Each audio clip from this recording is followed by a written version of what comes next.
बेरोजगारों के लिए गोल्डन अपॉर्चुनिटी, यूपी में यहाँ लगेगा रोजगार मेला, टाटा हीरो जैसी कंपनियों में नौकरी का मौका।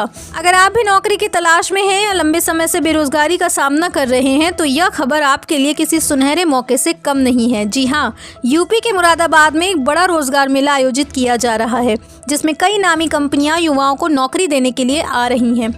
यह रोजगार मेला 6 नवंबर 2025 को सुबह 10 बजे से शुरू होगा।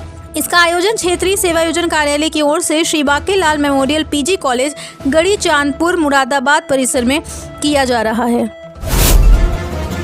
फ्री सर्विस से ऑनलाइन अपडेट तक, आज से आधार कार्ड के बदल गए ये नियम। आधार अपडेट को लेकर अब लाइन में लगने की जरूरत लगभग खत्म हो चुकी है, क्योंकि एक बड़े बदलाव के तहत UIDAI ने नाम, पता और मोबाइल नंबर को अपडेट करने की अनुमति दे दी है। 1 नवंबर से ही यह बदलाव लागू हो चुका है। UIDAI के इस कदम से कई मामलों में सर्विस सेंटर जाने की आवश्यकता खत्म हो जाएगी, जो आपको जान लेना चाहिए।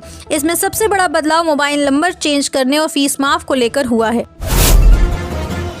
शिक्षा मित्रों के मानदेय वृद्धि पर फैसला सरकार के हाथ, समिति ने तैयार की रिपोर्ट, कैबिनेट से निर्णय की सिफारिश। शिक्षा मित्रों के मानदेय में वृद्धि के मामले में अब सरकार ही निर्णय लेगी। वृद्धि पर विचार को गठित समिति ने अपनी रिपोर्ट तैयार कर शासन को भेज दी है। समिति ने रिपोर्ट में स्पष्ट किया है कि शिक्षा मित्रों का मानदेय बढ़ाने का निर्णय उसके अधिकार क्षेत्र में नहीं आता, इसलिए इस पर फैसला कैबिनेट या शासन के किसी सक्षम स्तर से ही लिया जाना उचित होगा।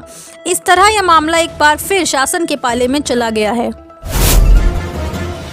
यूपी में तिलहन और दलहन की खेती के लिए फ्री मिनी किट देगी योगी सरकार, इन डॉक्यूमेंट की होगी जरूरत। उत्तर प्रदेश सरकार तिलहन और दलहन की खेती को प्रोत्साहित करने के लिए किसानों को मुफ्त मिनी किट प्रदान करेगी। इस योजना के तहत किसानों को आधार कार्ड, निवास प्रमाण पत्र और जमीन के कागजात जैसे दस्तावेज जमा करने होंगे।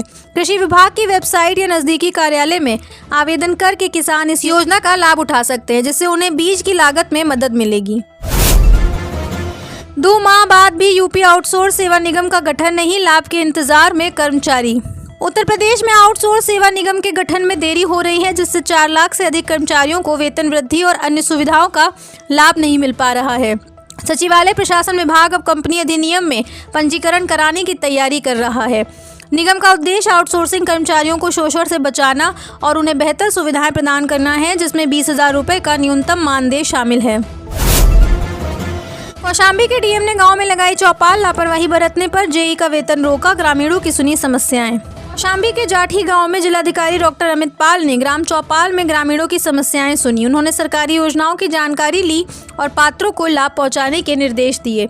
लापरवाही बरतने पर जल निगम के जेई का वेतन रोका गया। जिलाधिकारी ने विकास कार्यों की समीक्षा की और आयुष्मान भारत योजना के तहत कार्ड वितरित किए।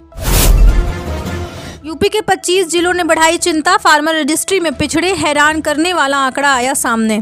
उत्तर प्रदेश के 25 जिलों में किसान पंजीकरण की धीमी गति चिंता का विषय बन गई है। इन जिलों में पंजीकरण प्रक्रिया सुस्त होने के कारण किसानों को सरकारी योजनाओं का लाभ मिलने में देरी हो रही है। कृषि विभाग पंजीकरण प्रक्रिया को तेज करने के लिए प्रयासरत है, ताकि किसानों को समय पर कृषि संसाधन मिल सके। गन्ना मूल्य का विज्ञापन अंग्रेजी अखबार में छपवाया, अखिलेश का तंज, कितने किसान इसे पढ़ पाएंगे। राजधानी लखनऊ स्थित सपा मुख्यालय में पूर्व मुख्यमंत्री एवं सपा अध्यक्ष अखिलेश यादव ने प्रेस वार्ता कर सरकार को घेरा। उन्होंने कहा कि सत्ता में आने पर सरदार पटेल के नाम पर विश्वविद्यालय बनवाएंगे। गन्ना मूल्य पर कहा कि गन्ना मूल्य में 30 रुपए से ज्यादा की वृद्धि होनी चाहिए थी।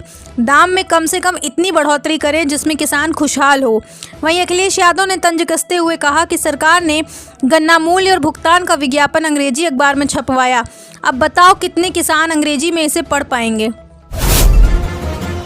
यूपी में इन 50,000 उपभोक्ताओं की बन गई लिस्ट। यूपी में नवंबर से नया अभियान शुरू करने जा रहा बिजली विभाग। दीपावली के बाद मुजफ्फरनगर में ऊर्जा निगम 50,000 से अधिक बिजली उपभोक्ताओं के खिलाफ अभियान शुरू हो गया है, जिन पर कुल 45 करोड़ रुपए बकाया है। ये वो उपभोक्ता हैं जिन्होंने 3 से 6 महीने से बिजली बिल नहीं भरा है। मुख्य अभियंता विनोद कुमार गुप्ता ने बताया कि नवंबर से कनेक्शन काटने की कार्रवाई शुरू हुई है, क्योंकि निगम राजस्व वसूलने के लिए प्रतिबद्ध है।